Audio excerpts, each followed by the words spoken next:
If we pay attention to humanity, a lot of people aren't doing well, right? You notice, like, look around our families, hospitals are full, we spend billions of dollars on medications that are suppressing symptoms, and we're not getting to the root of why humanity isn't getting better, why we're not releasing stress automatically, why we're getting addicted to sugar and alcohol, worse, right? So we need to figure out, what is it that's causing this suffering? What's caused us to get off track as humanity? So what we need to do is figure out what that is and clean it up. We need to take responsibility for what it is that we carry. And that's what this work really is. It's about cleaning the slate. It's about resolving the past so that we can come from more of a possible future that's aligned with our heart instead of more of the same and plenty of it, right? Don't we kind of, almost like we continue patterns of our family, our ancestors? Anybody see that in yourself? Maybe you're like, oh my gosh, that's like my mom's stuff and I'm doing it, right? Because there's a kind of a blueprint or software that we're running that will continue if we don't clean up whatever it is that led to that software. And usually the software is not optimal, right? It's not supporting us in what we really want to be doing. It's more like survival, damage control, hand to mouth every month with money. Relationships are kind of a constant, work to get our relationships to even be a little bit fulfilling. And that just doesn't seem right to me. I mean, were we put on this planet to suffer? Do you guys feel that way?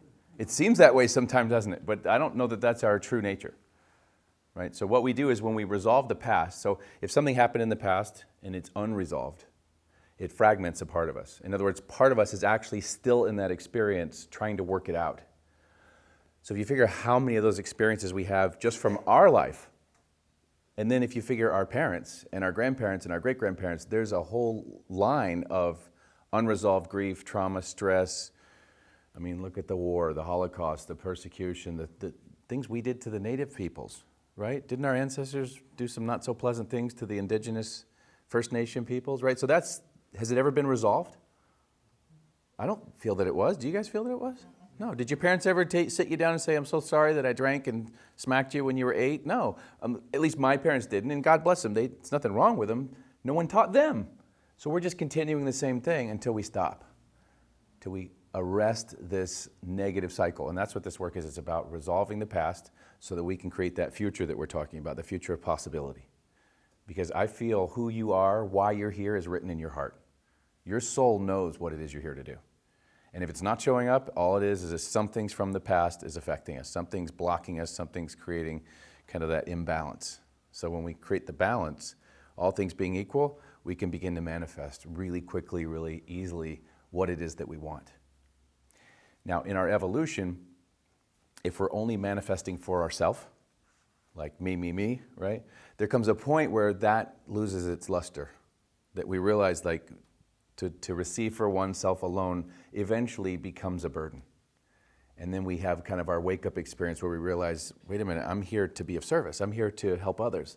And not in a codependent way, but because it's our nature, right? Aren't we created in the image and likeness of the Creator?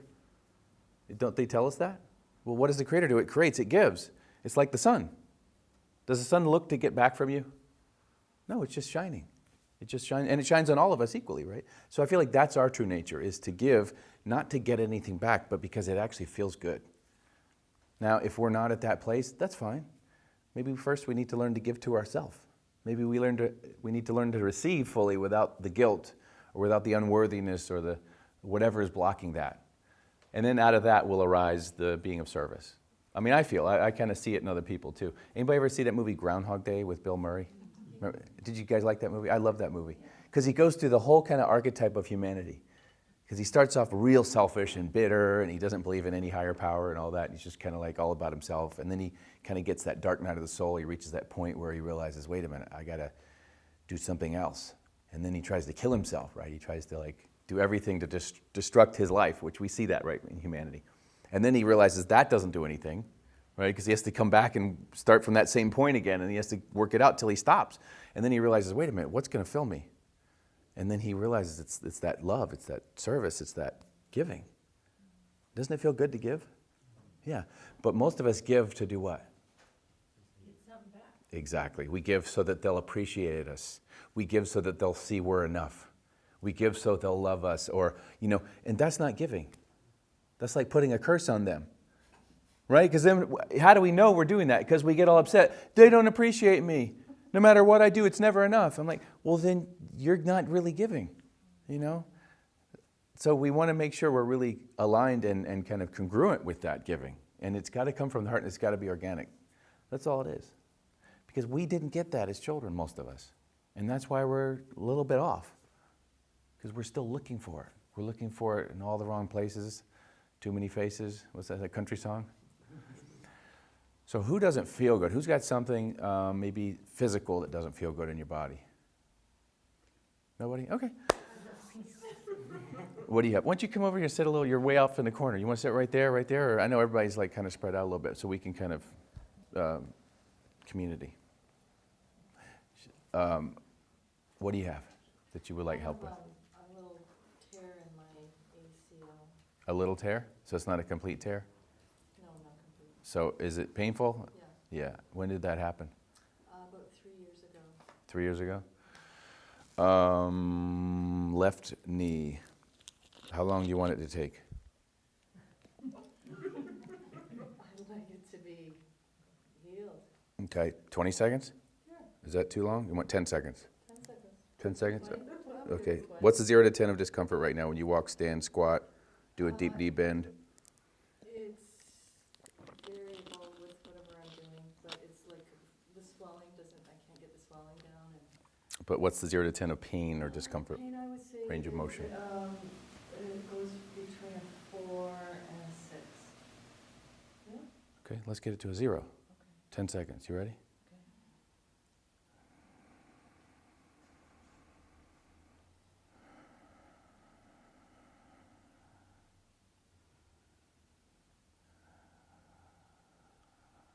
Check it out. Walk around. See how that feels.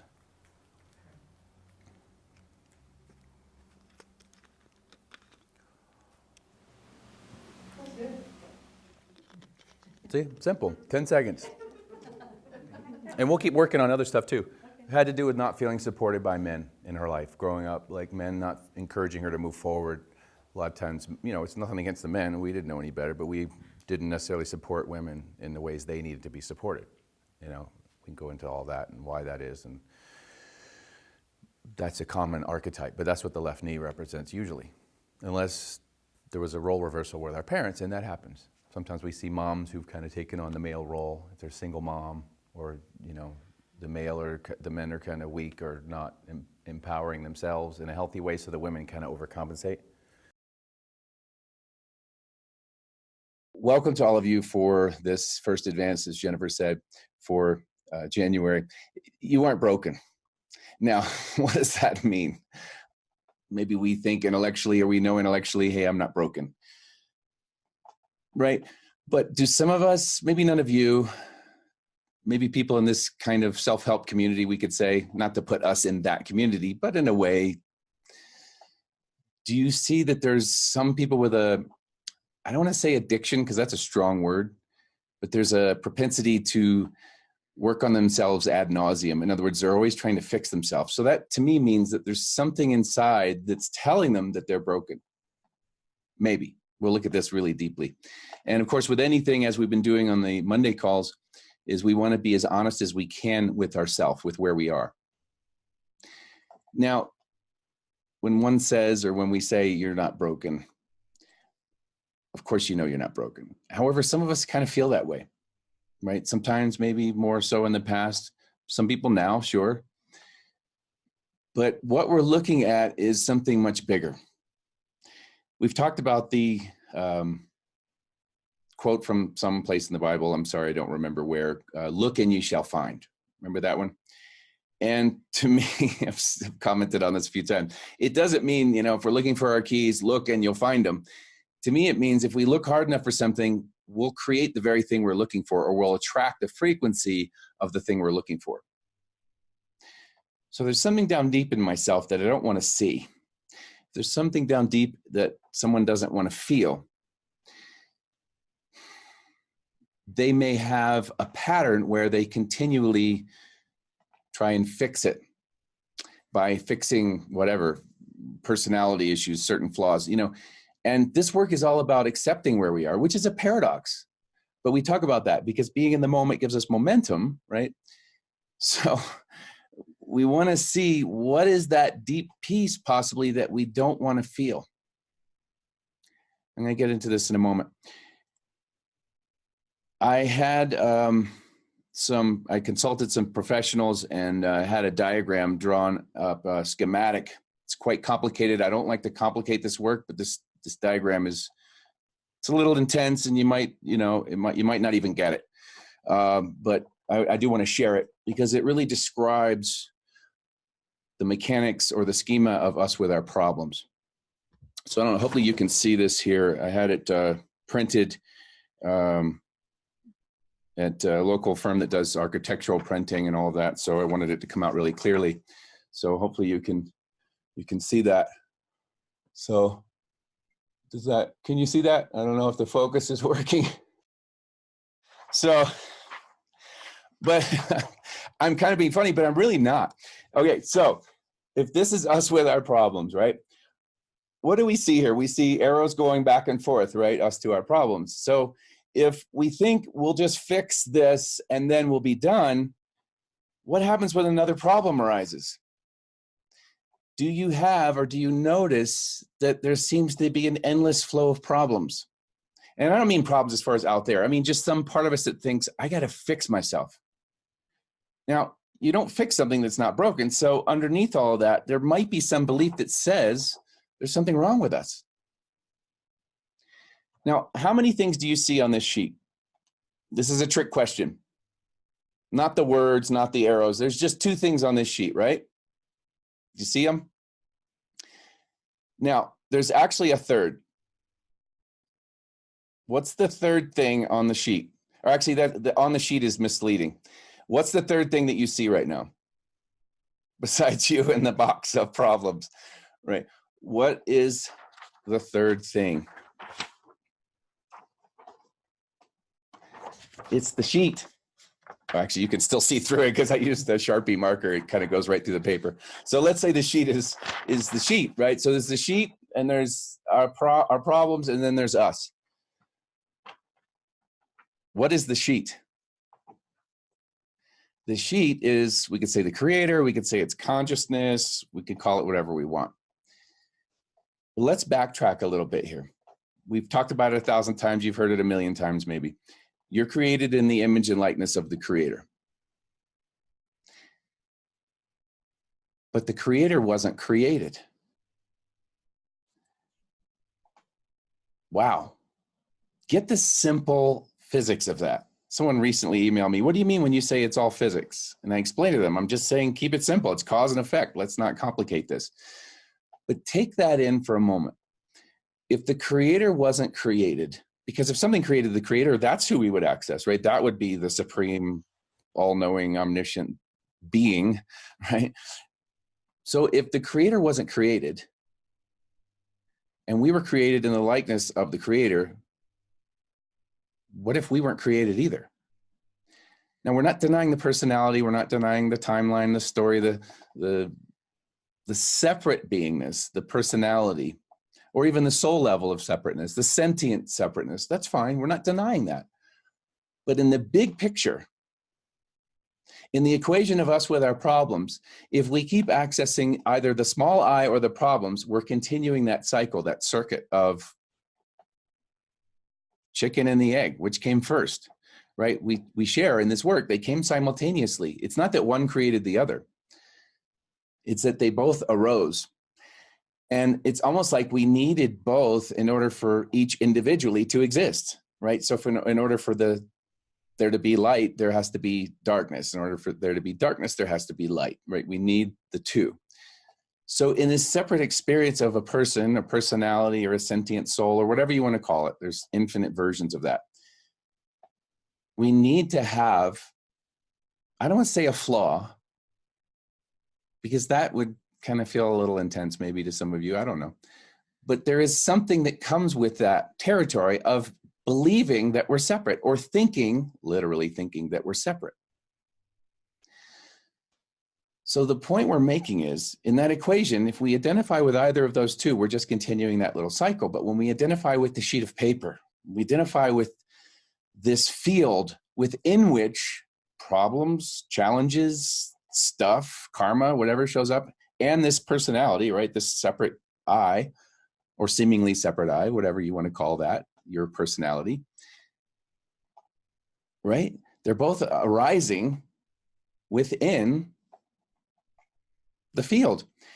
So do you get what we're saying as far as if the creator wasn't created and you're created in the image of the creator, then, right? So you have access to that, the field, the screen, consciousness.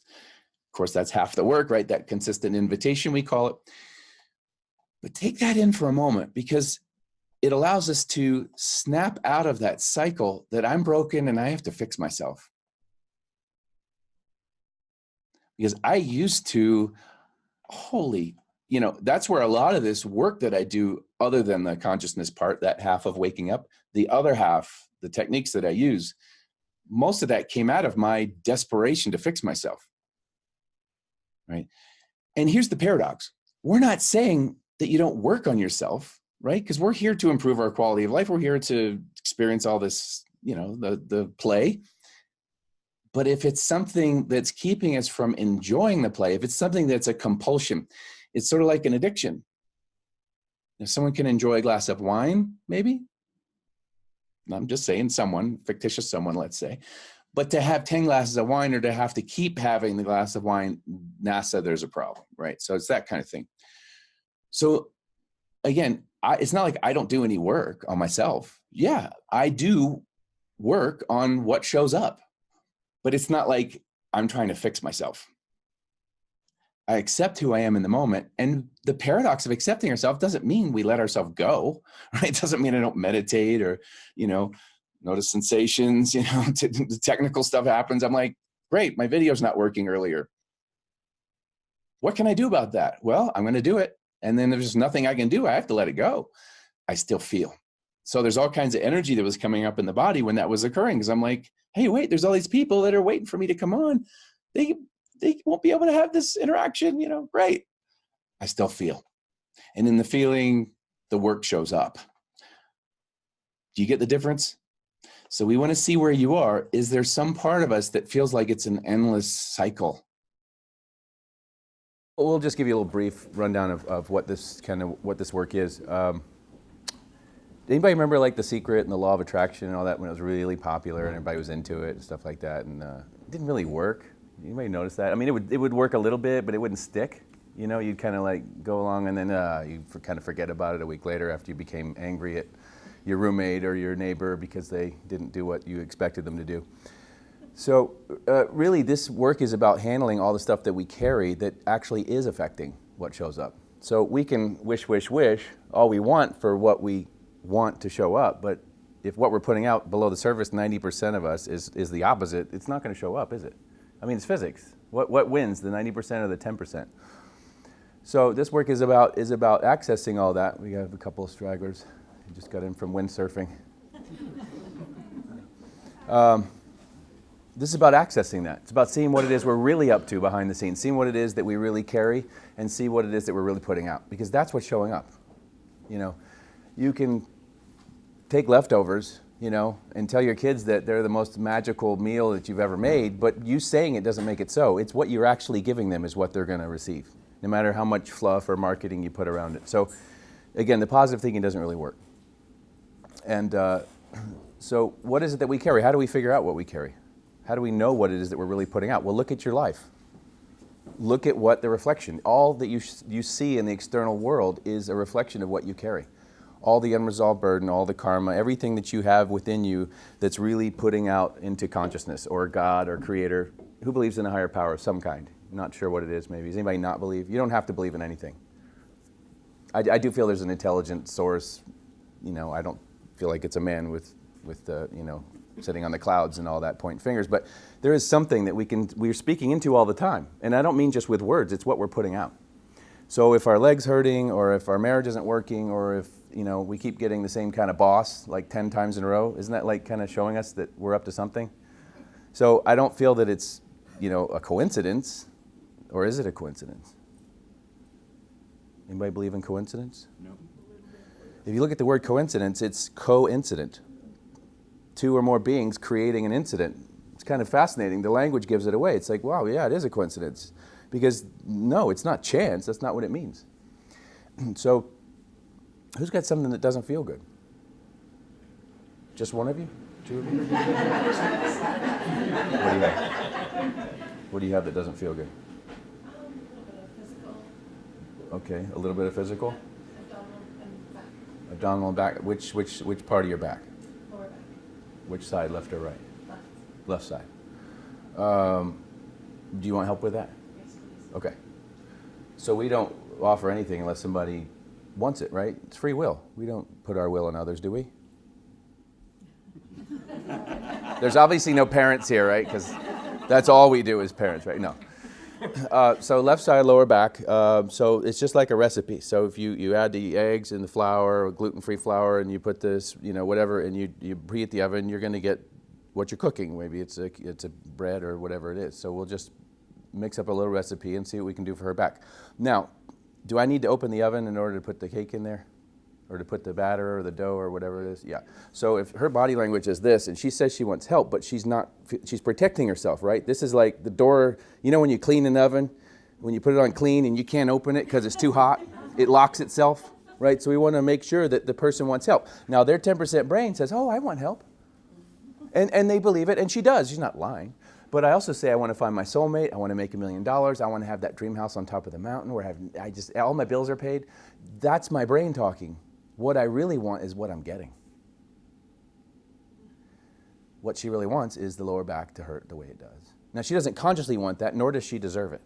But all the stuff that's happened in her life up until now is creating, in my belief and in this teaching, some form of physics that's acting on her body. And her body's trying to get her attention. Her body's not stupid. Your body's so intelligent, evolved from primordial soup to now with the intelligence beyond our wildest imagination. I could describe to you the intelligence of single-cell bacteria and what they do, the intelligence of that organism. And you'd be like, oh my, that's amazing, right? So we have within us a little bit more intelligence, in theory, right? You don't know it from looking at the news, but we actually do have that intelligence. So when we get out of the way, when we can clear what it is that we carry, our body will heal like that a lot of times. So I could just speak some words and say, please help you forgive your mother and all women for the times they weren't there for you, for the times they didn't support you, for the times you felt you were on your own, for the times you felt women didn't have your back, for all jealous women. Please help you forgive them no matter what. Help them forgive you. Help you forgive yourselves. Please and thank you. I didn't say God. I didn't say anything. I just spoke out into consciousness using a very specific recipe. How does that feel in your back? Feels good. So the pain's gone from just that little bit. Go with me a bit, because this is a great analogy and it kind of applies, and we can see some stuff this way.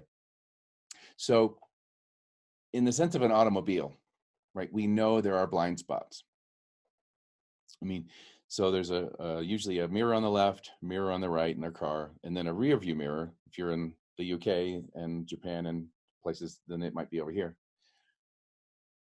But those three mirrors give us what we think we know about what's behind us. So we can parallel that with our life. The normal lens of the mind sees what it sees and has access to, but it doesn't see everything, and hence the word blind spot.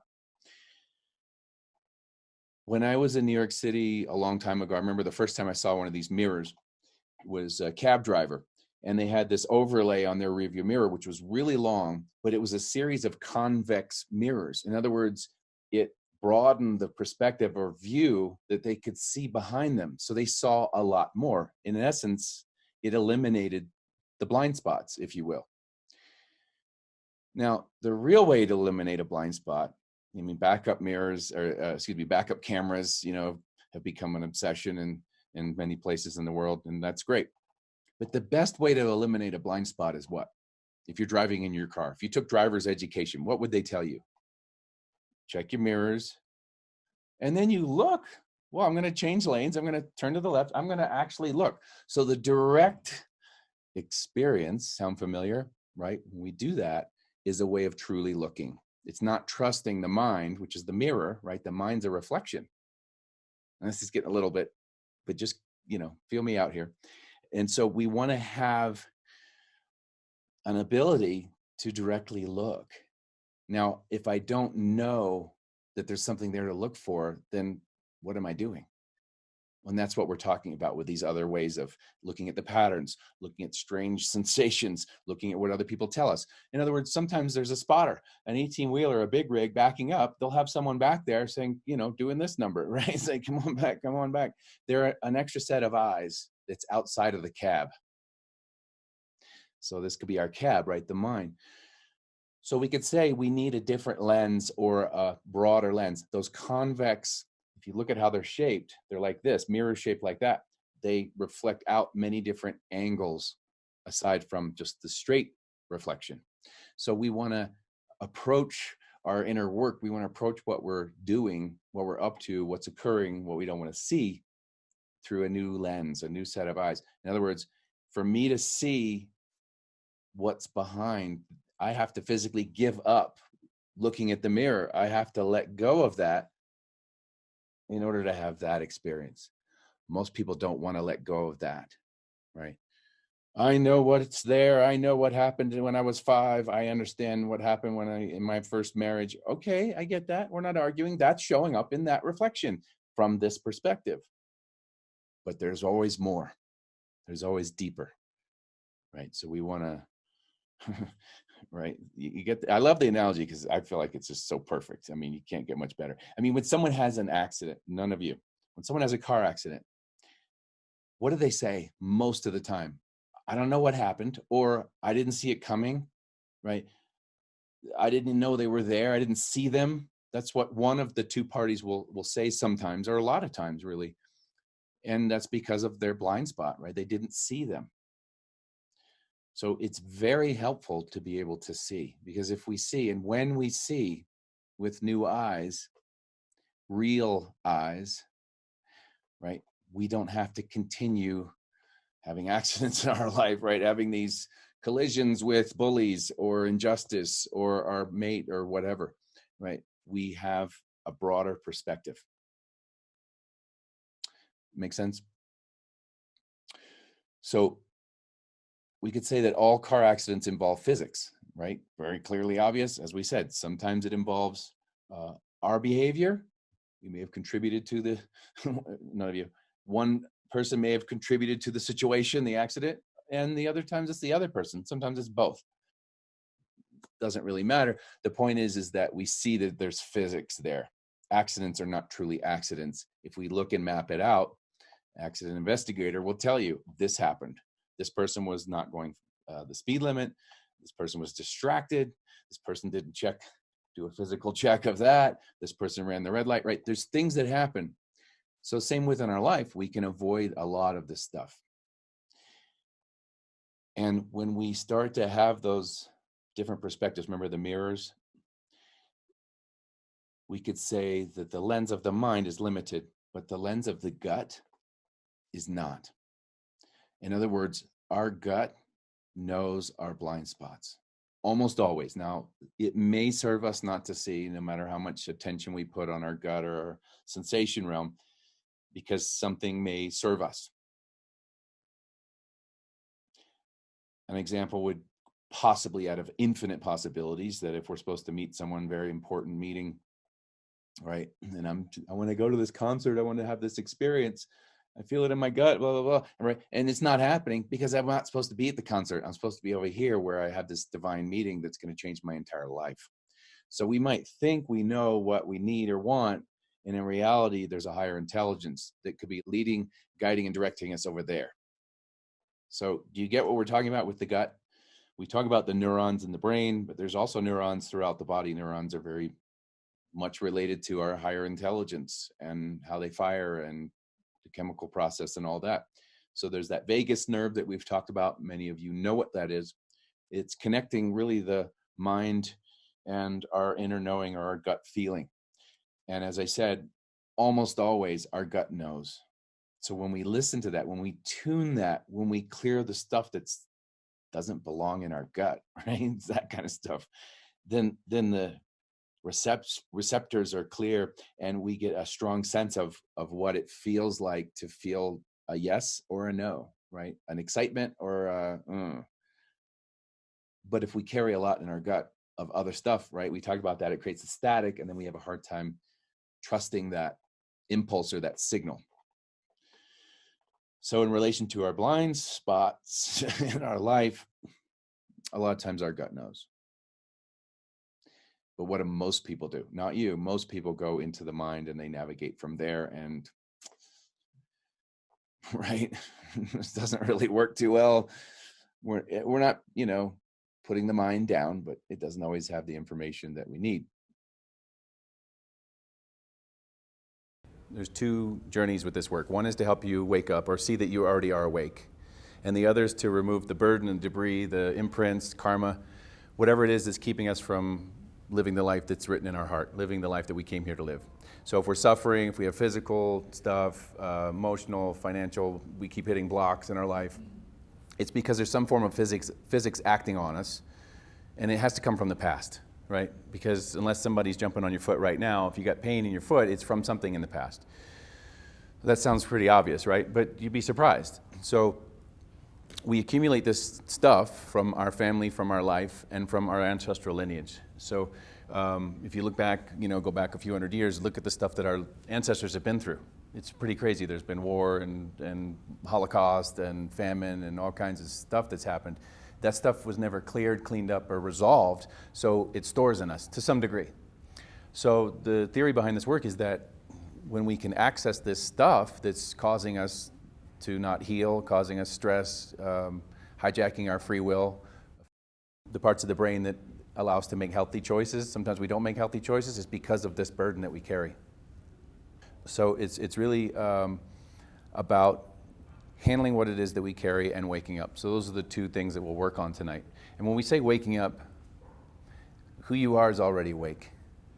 But the mind kind of comes in and tells us other things, right? So if we reference the mind to tell us who we are, we're going to suffer. We're going to misidentify with our story, our personality, and then there's going to be more stress, more accumulation. But when we connect back to the truth of who we are, it doesn't suffer. It never suffered. In fact, there's never suffering in the present. And who you are is that fully awake consciousness connected to all that is, I am that I am, whatever you want to call it. That's here, it's present, and you don't have to do anything. It's already that. The mind doesn't, the funny thing is the mind. It's the adversary. It comes in and tells us otherwise. So we're going to point you guys to that direct experience and also help you remove some of the stuff that causes you not to feel good day to day.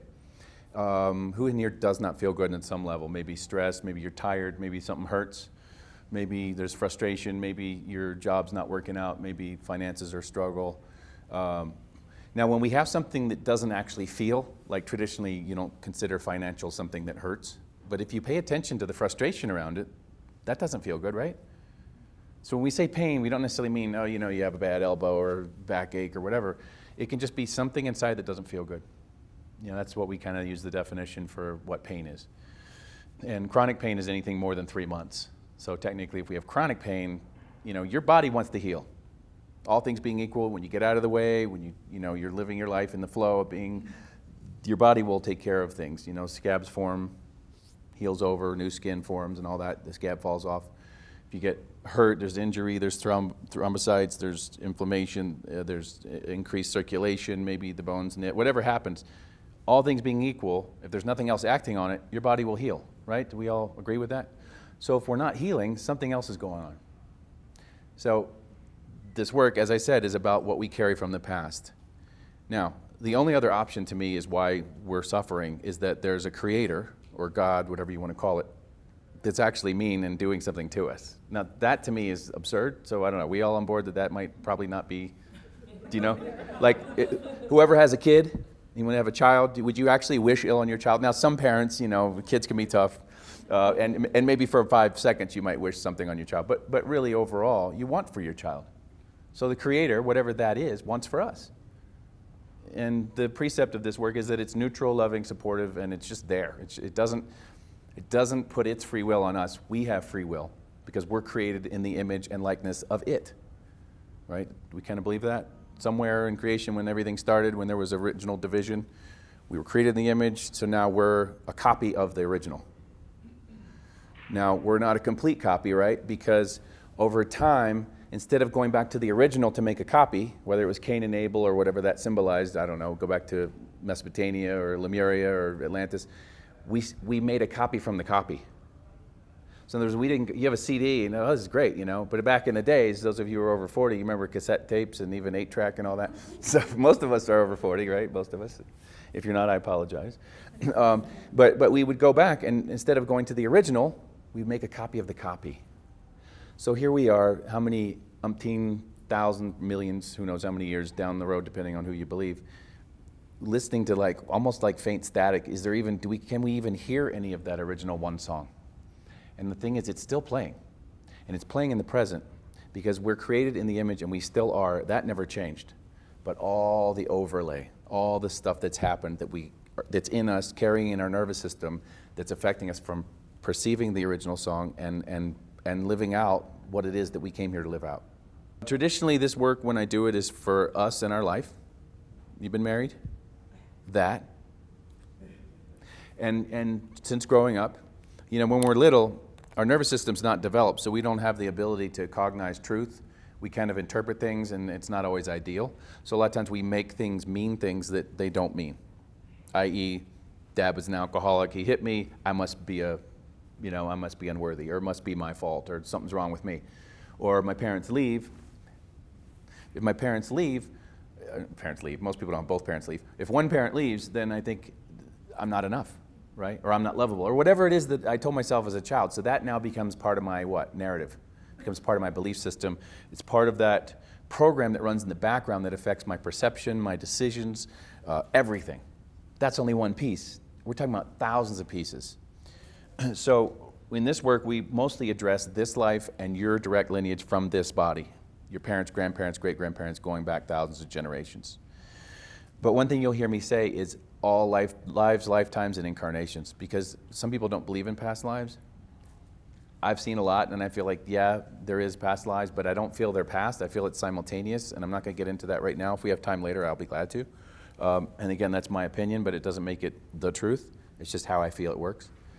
So we do work on that, and that's a good question, because if you think about it, if a 2-year-old comes into this, well, they didn't come in as a 2-year-old, but as a 2-year-old, they get maybe cancer. It happens. How is it possible that a 2-year-old could have attracted enough burden in their life to have cancer, if that's how it works? So we can go say, well, it's from the lineage stuff that maybe it's creating the body to have the mutation, the cells, and all that, what creates cancer. But what caused that soul to incarnate into that lineage? And that's where your question would maybe come in. So maybe the stuff that soul is working out caused it to come in, or do we reincarnate within the same lineages? That's another question. I think it's both, but that's a great question. It's probably a little bigger than what we are starting with right now. So, but it's good. It's a good question, and I can talk really fast because there's data coming through about 50 times faster than what I'm speaking. So I'm kind of just deciding what needs to come through, and the rest of it just kind of falls off like water off a duck. So if I spoke as fast as stuff was coming through, you wouldn't be able to understand what I'm saying, and it would be really brutal, and you guys would be like, what? And you'd all get really tired. No, you'd get really tired because your nervous system can only absorb so much. Mine too. So good question. So what we need to do is start to unravel or lift this stuff that we carry, right? Because that's what we're here to do. You guys didn't come here to hear me talk, right? Or maybe a little bit, but let's do some actual work. So who's got something that doesn't feel good? Actually, most everybody has something in some form. Financial, it's not a pain, right? But there's frustration or stress around it, right? We think about a bill coming in, right? Or we think about looking at our bank account. Don't we feel a little something in our body that doesn't feel so optimal? That's where you start. So you'd notice that. So everybody notice what they feel inside. If you're crossed up, I'm not going to tell you to uncross, but just notice if you have a TV antenna and it's a little bit like remember the old school rabbit ears? You wouldn't cross them up, would you? So we just kind of want to be a little open if we can. So I'm just going to do one thing. It'll take about 15 seconds to just see what you feel in your bodies. I'm just going to do one thing, and then I'll tell you what I'm peacemaking for, and then you notice what you feel. Okay? Does that sound good? Okay, here we go.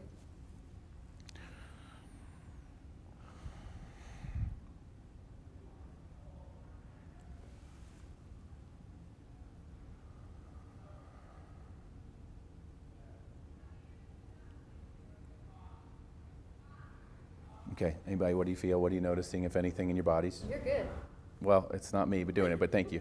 What are you noticing? Energy is Yeah. in my hands Okay, good. immediately. Okay. Went from gut to more heart. Gut to heart. Yeah, things will move. When we do this work, I've seen like 20 years of arthritis in a shoulder, go to the other shoulder. And people are all freaked out, I'm like, it's okay, just witness it. You don't have to judge or understand this stuff. Remember what got us into trouble? The mind. So the mind can't get you out of trouble. It doesn't have access. So I can tell you right now, if your mind's running this perception of what's happening, we just started, so you're good. If your mind's telling you what's true, what's not true, I would just say let that go and trust what you feel inside. Trust your heart, because it knows the truth, right? So when you meet somebody, maybe all your friends want you to go out with this person, and you're like, you get a little cringy, listen to that.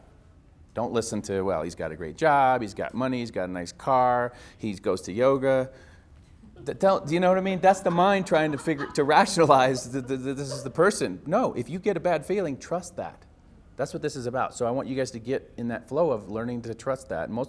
Some of you already do. You do some, but sometimes we forget. It's okay. Anybody else want to share what they felt from that? And then I'll tell you what we did. Yes, sir. For clearer. Okay, good. Anybody else want to just share what they felt from that? Yes?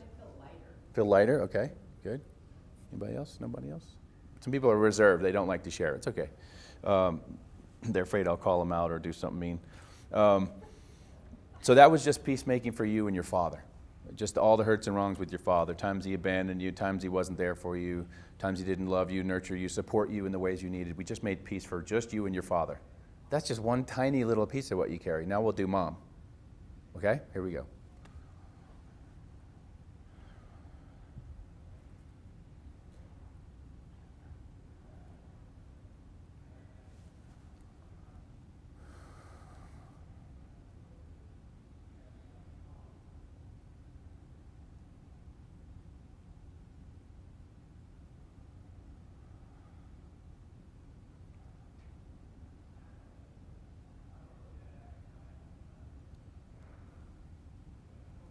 Okay, what are we feeling in our body?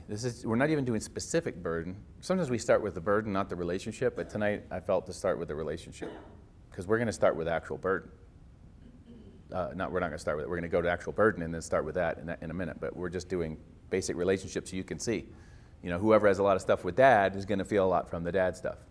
Whoever has a lot of stuff with their mom, right? This isn't even for your lineage, and it's not for other lifetimes.